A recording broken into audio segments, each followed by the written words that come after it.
I'd like to introduce our moderator. I don't think I need to introduce Dave again, because he's a cockroach. He's so hard to kill.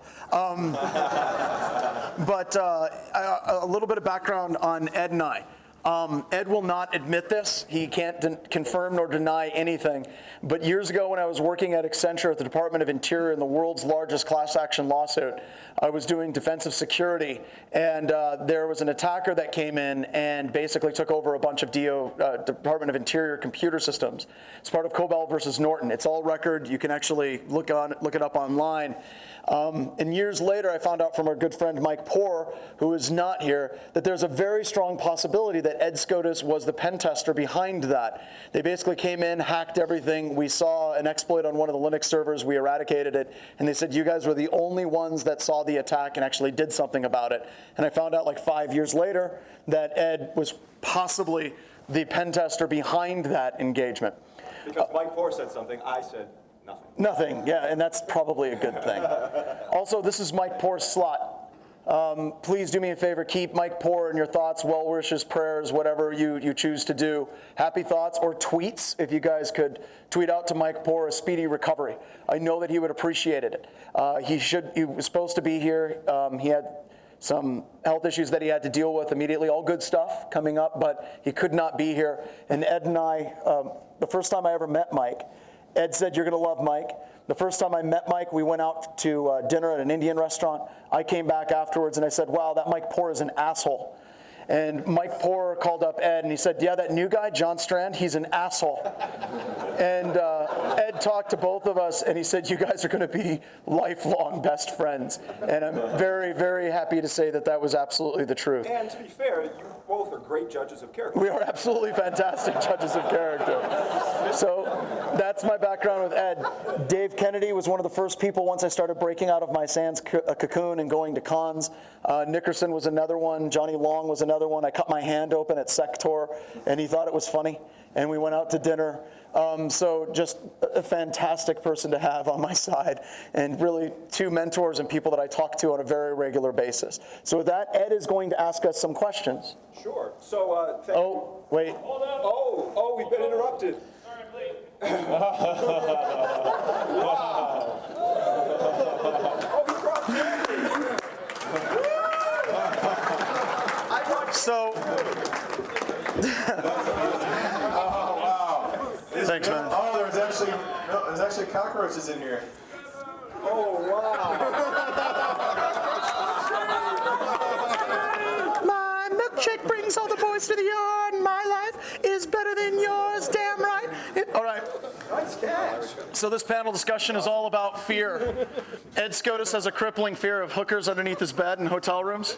You'll have to ask him about that someday. When I started traveling a lot in information security, there was a news story about how this horrible person was killing people and putting them under the beds of their hotels. So for the first 10 years of my career, as soon as I got into a hotel room, I would check under the bed. Okay. So Strand set about to demonstrate that again today. So check the Twitter feed for what he encountered in his room. Actually, she's right there. Oh, there she is. This is what he saw as soon as he opened his shower this morning. So I go to check in last night at the hotel after this long flight. Oh, shut up. And yes, She's such a witch. So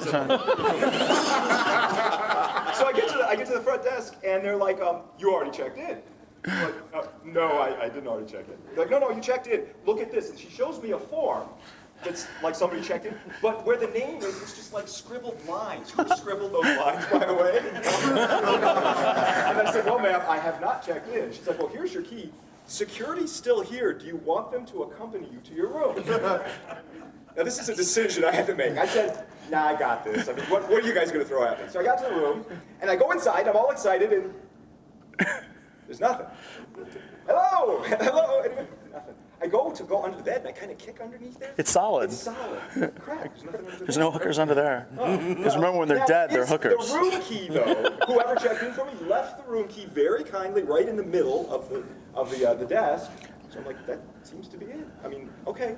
So I start, kind of undressing and such. We won't get into the details of that. And then I have to go to the bathroom because I just flew for like 15 hours. So I go to the bathroom, and then, That's in my shower. And I squealed. So Ed's afraid of hookers in his bed underneath. Both Dave and I are terrified of clowns. And I thought a rodeo clown was the most acceptable clown we could get out of this. Not that bad. You look kind of happy. I know. This is the only clown I could come up with that I could do. And Trevor is terrified of milkshakes. Milkshakes are afraid of nothing. All right, so Ed, let's get to this. And I'll be moving the mic back and forth for Larry. My belly. All right, so, gentlemen. Where? Yeah, exactly. All right, so first question. Now, they asked me to put together kind of a serious interview of these folks. But look at them, okay? All right, first question. Ready? For the three of you. All of you can answer this. Are the rumors about you true? Yes, Larry. Only if they involve money. Oh, okay. Which rumors? Well, you know. Most likely. Most likely. Says the man in the cockroach outfit. You know what? I actually have a question for Dave on that. Yeah. So jumping naked on a bed with Paul, literally every time you two are together, he brings that story up. All right. So there's an explanation for that, okay? There always is, isn't there? Here it comes.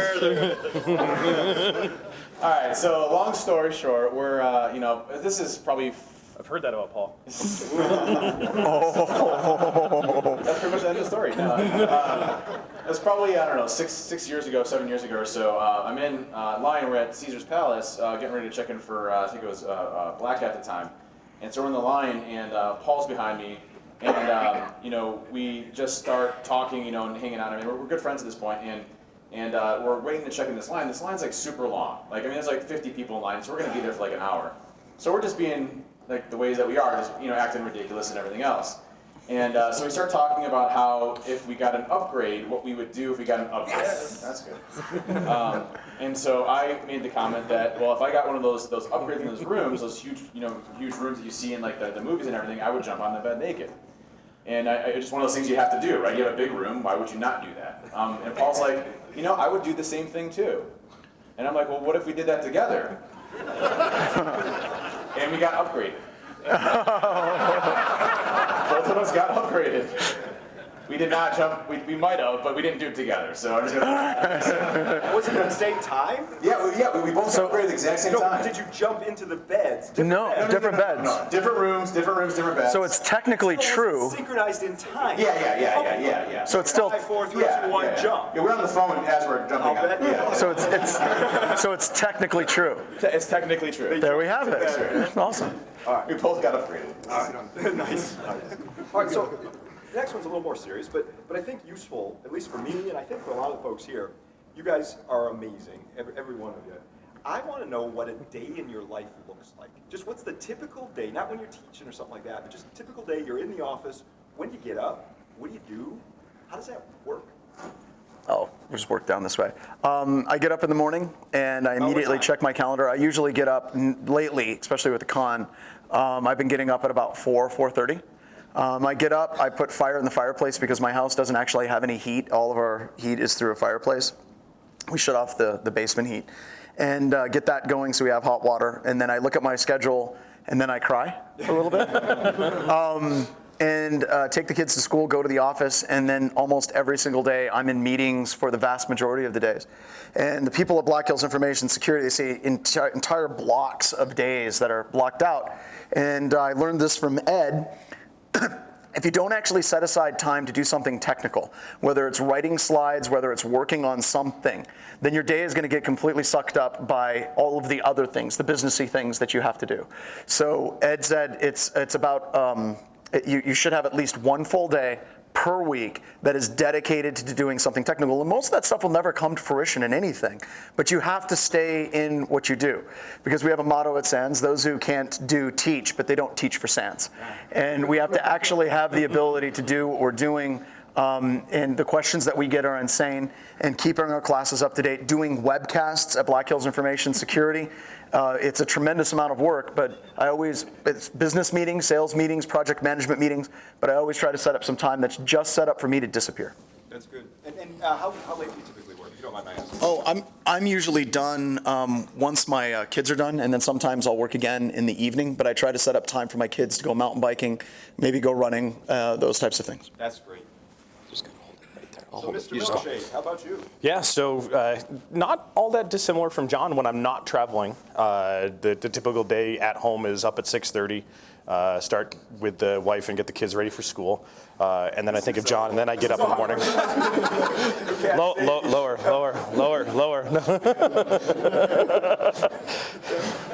Hey now.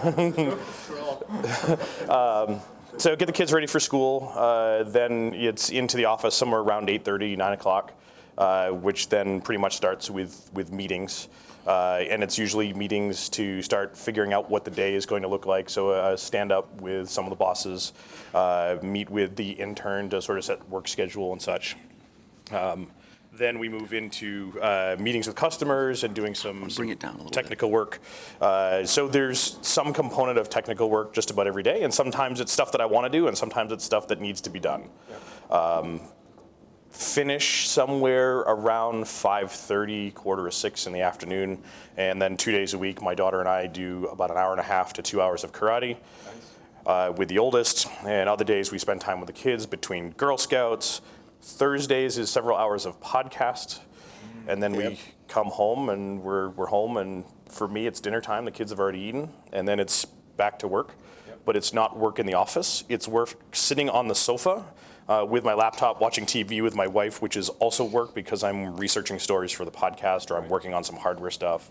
So, and that ends at somewhere between 11 and midnight, and lather, rinse, repeat. Well, thank you, Larry. That's fantastic. And that thing on your head looks adorable. Fantastic. It's a cherry on top. It's a little cherry on top. Yeah. Larry with the cherry. Don't pop it, come on now. Oh. All right, Dave. So, Dave, please interrupt I guess not too dissimilar as well. I usually get up like a little bit later though, so I try to get up around like 7:45, 8ish is kind of where I get up at, and that's usually because I stay up till like 2 or 3 o'clock in the morning. So I'm not more of a late person. So 7:30, 7:45 rolls around and get ready, check my calendar, cry, and especially when I'm not traveling. Like October's been like the craziest schedule for me. So like I've been flying like 4 or 5 states a week, just for like the whole October period. So like I've been hitting like. I went to like one week was like Atlanta, Chicago, Minneapolis, Washington, and then back home, but then back to Washington that same week. So it's like those weeks are crazy. But normal schedule is like hey, get up, get ready, get the kids off. Erin, my wife, does an awesome job with that at the beginning of the day, but I help with all that good stuff, getting them out there, getting them off the bus and all that, and then going to work. And work typically I balance like half my time over at Trusted Sec and half my time at Byron Defense. So it depends on which way I go on the freeway. 2 different locations, so I'm kind of spending both of my time at those. But I try to block off time throughout the day just to catch up, but also like follow up with somebody. At least I try to make a point to call like one person in the company just to see how they're doing and how everything's going. It's like my daily kind of thing where I try to just see how things are going or reach up to somebody or see what we're working on as far as projects and stuff like that. But my job is really to make sure the companies are running great. So I'll hop in on engagements and kind of see how things are going, or try to write some code, to go and push through to something else. My days are usually pretty packed with those, and I do a lot of meetings and stuff like that. But also a lot of shenanigans, office shenanigans. So I still clean the fish tank. We have a fish tank in the office, so that's my little ritual as well. So once a week, I'll clean the fish tank at the office and go take out the trash and all that stuff. It's funny. I'm the only one that really cleans at our office too. Yeah. I don't know why. Yeah. It's like ants. This is how you get ants, people. It was like, oh yeah, the founder of the company, he'll clean this up, or Erica has to clean a lot too, and we're like cleaning, and people are like, oh, thank God they're here. So I'd have to sweep, and that would suck. So I have a home office when we're not traveling for work. So we have a dishwasher ferry, a laundry ferry, and a vacuum ferry, otherwise known as my lovely wife. Oh. So, Hey, and a big round of applause for our spouses for lowering their standards and being willing to put up with the crap that we do. Amen. Yeah. Amen.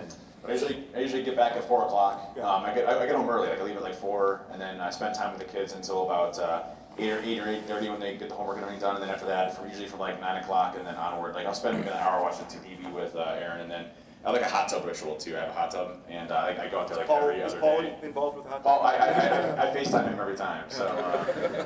Oh, that's where he's I at. usually spend the rest of the night like coding or just getting caught up on stuff. So I usually stay up till like 2, 3 o'clock in the morning. Oh, that's amazing. So it's interesting. Oh, how about me? Yeah, your turn. Well, I usually get up around 4:30 a.m. I check the email, see what's blown up overnight, what has to be responded to immediately. Around 5:30, I go for a morning walk. My morning walks typically last 60 to 90 minutes, and I just try to clear my mind, think about things very fresh and open. It's my primary productive time of the day, is usually 5:30 till about 7.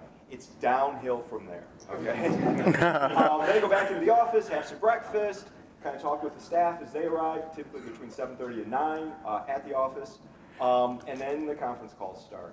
But I'm going to do a presentation a little bit later, and I'll talk about this thing that I've been doing for the last 2 years now, and that is I try to code every day. It might be as little as 5 minutes. It might be as much as 10 or 12 or 20 hours. Usually that's like a Saturday. I've done 2 all-nighters in the last 2 years, which has been fantastic coding. My wife thinks I'm nuts, and she's probably Right, yeah, honestly. So, Probably. and I'll typically work until about 4 or 4:30. And then I go spend time with the family and talk with them. I come back to the office and say hi to the guys now and again because it's a home office kind of thing. And I go to bed, shockingly late, sometimes 9, maybe 9:30 p.m. If I'm up till 10 or 11, it's really, something. So that's my day. Thanks for asking. But if you listen to these gentlemen, these are all incredible, accomplished guys. Notice the balance that for each one of these three between really intense hard work, between business work and technical work, and then the balance with the family. Each one of these guys said that they have specific times in their day where they engage their family, and that is beautiful. Give them a round of applause.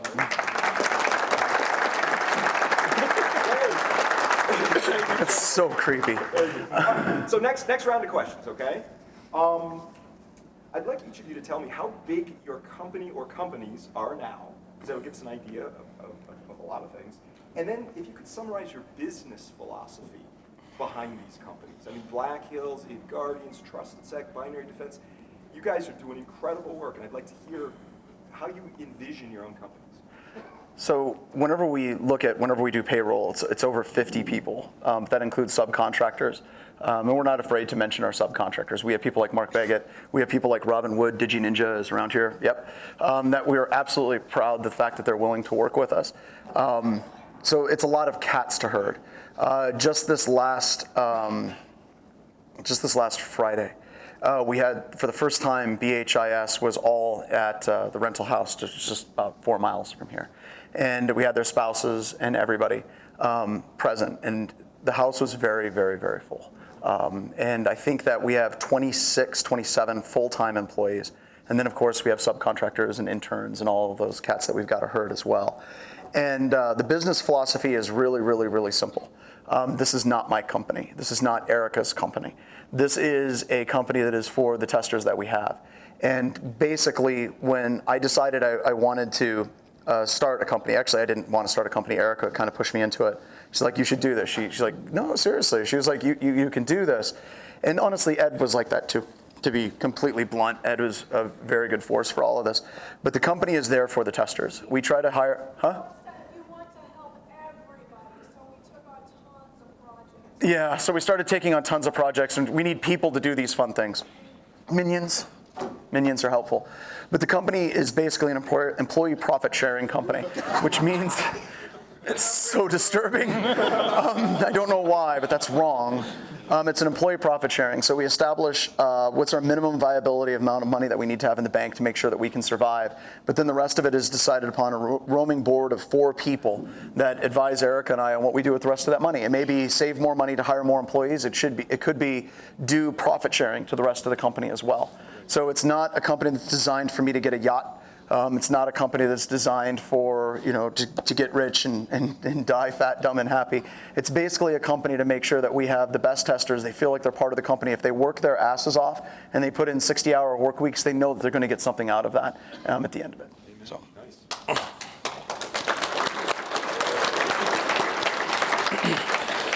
So very similar on business philosophy at In Guardians, and again, me not being a founder of the company, just merely a representative thereof, but I feel safe enough speaking for said founders. We're at about 20 full-time employees, again, contractors and you name it, which is lots of fun herding cats. That will sometime bring us to a contingent of up to 50, depending on any given week. So lots of cats to herd. And absolutely with the contractors, they're all folks that we would love to hire, but they don't want to work for us because they're happy doing their own thing. Right. Yeah, it's like, jeez. But it absolutely is about the folks that are at the job that, we want them to have satisfaction in what they do and give them the ability to be happy so that they deliver the best that they absolutely can to the folks that engage us for work. And I think one of the things that we tend to excel at is not just the technical work, is that the legacy that we leave when we're done testing. And that legacy turns into that report. Legacy, what a word, huh? Yeah. Yep. Well, and that legacy does matter. I mean, Yeah. we share work with Binary, we share work with InGuardians and vice versa, and it sucks following these companies up, just to be honest with you. Like, yeah, we'd like you to come and do a pen test. We had Binary last year. We're going to have you do it this year. It's like, oh, God, no. This is so going to suck because if we don't get anything, Dave's going to call me. But we know that these firms, they do the absolute best work in the world, and we constantly push each other. So. Yeah, and I think that really comes down to it about what we feel is that we want to do the absolute best work that we absolutely can, and because you guys are paying lots of money for what we do, and we want to give you every piece of value we can for the dollar you're paying us. Right, and the reason I wanted to ask the question, I look forward to Dave's answer too, is actually for inspiration, quite honestly. I didn't ask that. Inspiration. To be an advertisement for those companies. They're great companies, though. Inspiration. I wanted you to hear inspiration from For, you. oh, okay, for them. Because you me, too. you talk about the founders. It's like, I wanted wanted BHIS to be in Guardians. That's my inspiration all the time. So. But I learned so much from you guys, and I think we all can. What are their business philosophies? How have they been successful? That's what I'm trying to get at so that we can all kind of steer in that direction. Some of you guys don't have your own companies yet, right? But Don't point at my employees. It's like pointing right at Job. It's like, Job, some of the employees don't have it yet. But you can inspire your management. I think you can. You can inspire your management based on the philosophy, the principles that these folks up here are sharing. So Mr. Kennedy. So is Chris here still? Nickerson still here? Where's he at? Where is he? Where's Chris? Oh, he's all the way down there. What? So just to repeat, sir, let me repeat your question for the audience to make sure that I got it right. You said, why aren't you in him? In the milkshake. Or what? That's horrifying. I think that's what I'm going to go with. That's the answer. Oh God, here we go. This is gonna work? Can we get some pictures of this? Do we have to get some pictures of this? Help, help. Dude, doesn't that just kill you? Continue, Dave. All right. Better?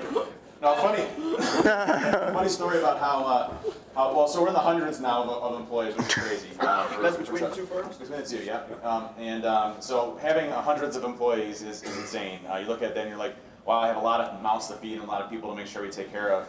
But it was funny how TrustTech really started. I was a chief security officer at a Fortune 1000 company, and I had a great job. It was wonderful. Everything was perfect. But it was one of those things where like every day I'd come into work, I'm like, man, I don't feel like I'm really accomplishing what I need to accomplish. Like I'm just doing this for one company. I'm just doing it, for one as a whole. And I had a great team, great group of people. But like, I'm just like, yeah. So I started getting a little bit of an itch to go and do my own thing. And I actually hired Chris to come in and break into the company, which he did very, very well. Very, very well, shockingly well.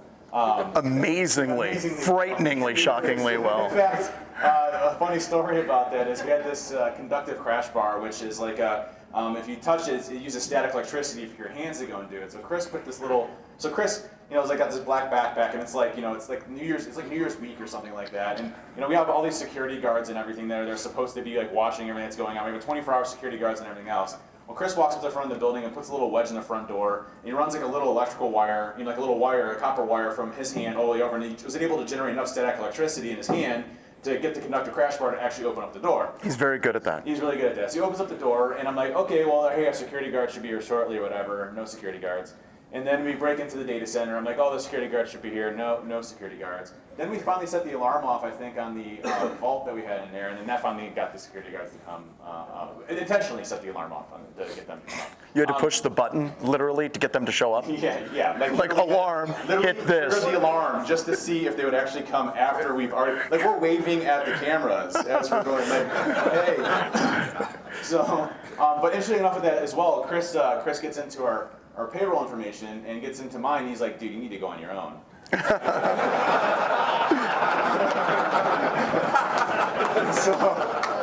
So I started thinking about it, and I ended up deciding. I talked to my wife. My wife was at the time we just had fresh twins, and what a great time to go and start your own company when you have twins and another. There goes any other sleep that you had. had. So I ended up starting a company in the basement of the house, and the whole goal though was to really create a group of people that I really trust, that would be my friends, and that we could work together to trying to make the industry better. And so, like at Trusted Sack, it's weird. Like they're all, everybody there is my friends. Like everybody there is people that I've grown to know, people that I've gone throughout the industry with, and we add as we grow. And we're not gonna grow just to add people and to get larger and larger and larger and larger and things like that. But it's really based on that whole family thing. And same thing for the binary defense side. Like we do profit sharing. How well the company does, the rest of the employees do well as well. And when I say employees, it's everybody that works for one goal. It's not we're all, there's no ranks. Everybody can come to me and talk to me anytime they want to. But it's really to make everybody there happy. We don't double book on people. At least we try not to sometimes. But it's like a good example is like if you want to take an engagement, like if we're packed on engagements and we can't get any more in, we won't double book somebody. We'll offer it up like, hey, does anyone want to make some extra money on the side? Here you go. You can have this engagement. If you want to, if you got free time. If not, don't worry about it. It's a family balance and everything else. So it's really with that mindset of like, hey, you need vacation. When you're on vacation, stay away from the phone. I'll actually call people on vacation. If they answer, I get pissed at them. And so they know that, and they don't pick up the phone, which is a good thing. So I've actually fired people for weeks. We had one employee that was out in DC, and it's like, okay, you're not working this next week. You're officially fired. Go do something, then come back. That's awesome. We actually had an employee leave recently, which is a rare occurrence. That hurts, doesn't it? And we had an employee leave and came back a month later. Oh, that's good. So that was really cool. So, I'm still waiting, actually. Is she here? We're waiting for you, Carrie. The door's always open. I don't know. I'm sure she's around. It's all about the family, though. It's all about the friends, and it's all about trying to do the right thing. And every report that goes out, it should be a reflection of that. So that's the goal. That is awesome. And again, think about the commonality of that. Working with friends, trying to change the industry, trying to support the employees themselves as they develop their skills and grow. That's awesome. That guy's rock. All right, I have a tougher question now. Okay. There's a lot of negativity and trolling in our industry now, and I know that's touched each of you in a lot of different ways. You do not need to get into the details of how it's touched you. You don't have to. But the question I have for you, is this the new normal, or will it subside?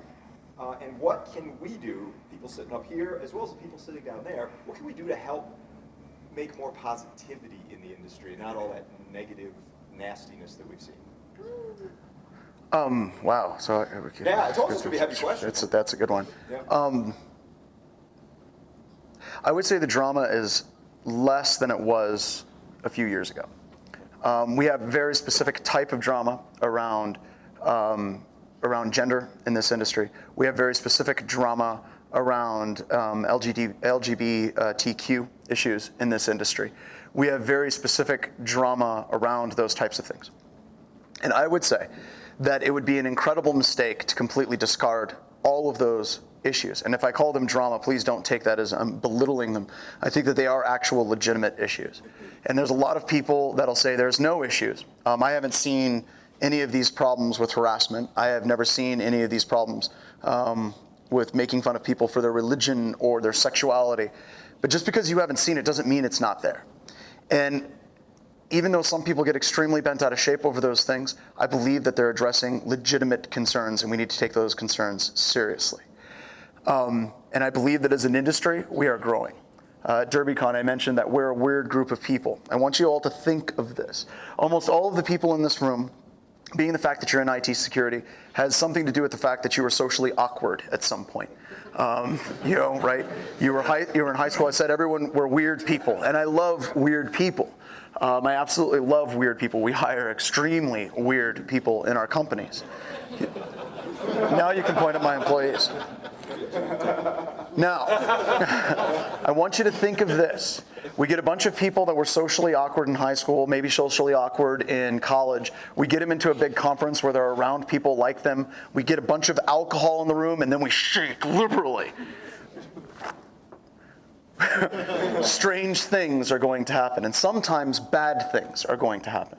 But I think as a whole, we are getting better. I think the issues that we're working through, even though some of the things, I talked to Dave about this before this con, code of conducts are important. It's going to make DerbyCon better. It made this con better. And we just need to improve, because you remember whenever we all started out in this industry in the late 90s, early 2000s, there was crap that we did that I am incredibly embarrassed that I did, and I am very sorry, and because I understand now that more than likely I did in fact hurt people, and I have to own that and then move forward. Your turn.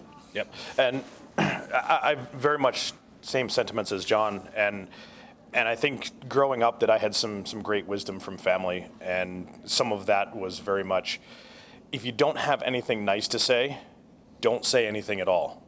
Like, stop being dicks.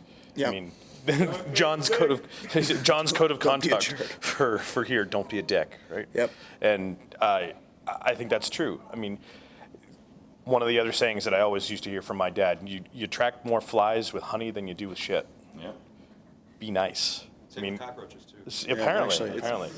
So I actually like vinegar too. we're a family, and like every family, we're a dysfunctional one. And there are going to be folks in our family that we don't necessarily agree with their opinions, but at the end of the day, you hug. Yes. And they're still family. So it's time for everybody to hug. Well, and another thing, you remember a long time, there's been a number of times that you and I have seen people start being asses on Twitter. And you may be closer to them than I may be, and maybe Nickerson's close to somebody. We've literally picked up the phone and told people, you need to back down. This is not helpful. Let's back this down now. But that requires people in the industry, Johnny Long as well, to step up and, kind of tell people, be nice to each other. Yeah. And I think, there's a couple different things we talk about this community. I mean, you have, our day-to-day lives, which is the professional pieces of it, where we, we're not going to dress up in a cockroach outfit and, go to work, right? Maybe we will. No, probably. So there's professional components of what we do on our day-to-day, but there's also, and that's what makes, I think, this community very unique, is that you have some of the most brilliant minds that I've ever gotten to meet. Like, people that are just talking about how they're sharing their experiences and what they're doing. And just like, hey, I spent 6 weeks and I didn't sleep for for 2 of those. I slept 2 days out of the entire 6 weeks, and I figured this and I did this and I did this and I did this. And they're sharing their experiences of their drive and passion. Like, that's unique. And people wanting to share that and make things better is unique. I think as a whole, the positivity is overwhelming in this industry. It's beyond anything I've ever seen before anywhere else ever. Now, yes, there's times where we fight, and there's times that there are issues and drama. And by the way, I reciprocated the sentiments that John and Larry had sent about everything else on that front.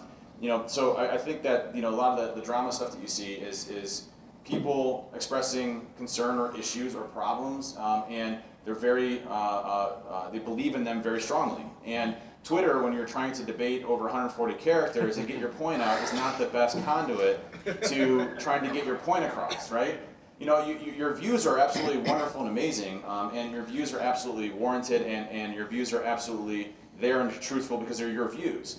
Trying to get those communicated over a mechanism of shrinking them down to 140 characters and then starting a whole thing where someone may misinterpret it, instead of going out and having a beer with somebody or a non-alcoholic drink of Sprite or something over that, is a lot different. So I try to pick up the phone and call folks when there's issues. I try to figure out what's happening and try to work with parties affected. In fact, there was a group of us that used to, we don't do this much anymore, but we used to, so we'd see somebody having a really bad day. We would just reach out on Twitter and just give them a positive, hey, hope you're having a better day, things like that. Just try to spread more positivity across the industry, because I think that's what we need, and I think the fighting is going to always happen. You have a whole bunch of people that are very passionate about what they do. That's an amazing thing. And rightfully so. And the whole code of conduct thing, that I absolutely believe in it, and I think it's a way of expressing what our our foundation is going to be as far as a conference and making sure that people are protected there. And that's important. There's nothing wrong with that. That's a good thing. So, couldn't agree more. And it's been really good lately. I've noticed that there's been some people on Twitter in our industry that'll literally tweet, "I'm having an absolutely crappy day. I'm very depressed." And I think in the past, like if we go back 4 years, you'd be like, "Well, why don't you just kill yourself or something?" I think that that's changed. I think that now you see a lot of people, if somebody says, "I'm having an incredibly bad day," it's amazing to see the groundswell of support for those people. And remember, views and opinions don't fit in 140 characters. Insults absolutely do, but so do compliments. Use that wisely. So it's great. I think what it all comes down to is treating people with dignity, with respect, and honestly love. I try to do this myself. Sometimes I get trolled on Twitter. People say unkind things, and I usually respond so lovingly. They don't know what to do. Don't take me up on a challenge if you try to do it. But sometimes there's just a troll who's just mean, and I don't even bother responding. But if somebody says something interesting and substantive, I just love back on them and say, "Hey, this is very interesting. Thank you. I'll have to think about this. Let's talk. I'll call you," that kind of stuff. And it also kind of comes back to CounterHack's philosophy. CounterHack is smaller than any of your companies. We're 10 people. And CounterHack was founded to try to do really, really fantastic, high-quality work, writing challenges like Net Wars and Cyber City. Holiday Hack Challenge coming up. Actually, we want to give you the very best that we can. And working with people that we love, and loving back the community. I mean, that's what CounterHack is all about. We also do pen testing and other things, but I'm honored. It is a treasure to work with the individuals that I do, and also to be able to work alongside these fine, amazing people. It's interesting though. You look at everybody here, and you talk about Johnny and everybody else that we talked to.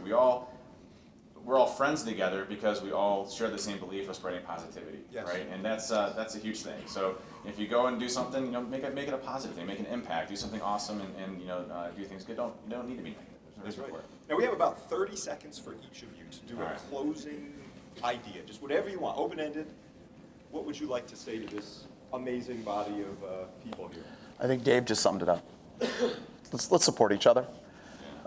Let's try to understand. If we disagree, but seek to understand, not to convince other people of your opinions and your positions. You're never going to convince someone with arguing. As soon as you start arguing, you've lost the argument. To a quote from Bill and Ted's Excellent Adventure, go forth and be excellent to each other. Yes. I would say you're only on this earth for a very small period of time. All of us, believe it or not, are going to die someday, right? Sometimes in a milkshake. Unless they cure death or something like that. I know some pills that can hopefully. Come on, Dave. Trevor will always live with us, right? We'll eliminate milkshakes, man. It's gonna be all right. No, we have a very small time on this earth, so making sure that you're there for your family and for your kids. This industry can consume you, and you can get sidetracked on that as being a goal. So don't let business take your life over. That's not what we're here for. But at the same time, leave something that you can say you did something better for this earth. So if you can, when you die, and you can say, "Hey, I made InfoSec better by doing this." That's a good thing for me. That's all I want to do and what I want to accomplish in this. So. And to try to tie it up. Oh, go ahead.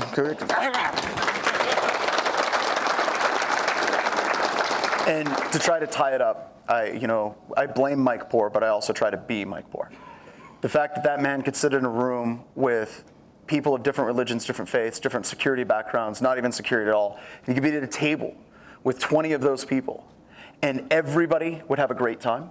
No one would be offended. There wouldn't be fighting, but everyone came away from that with a deeper understanding and a lot of really badass packet knowledge.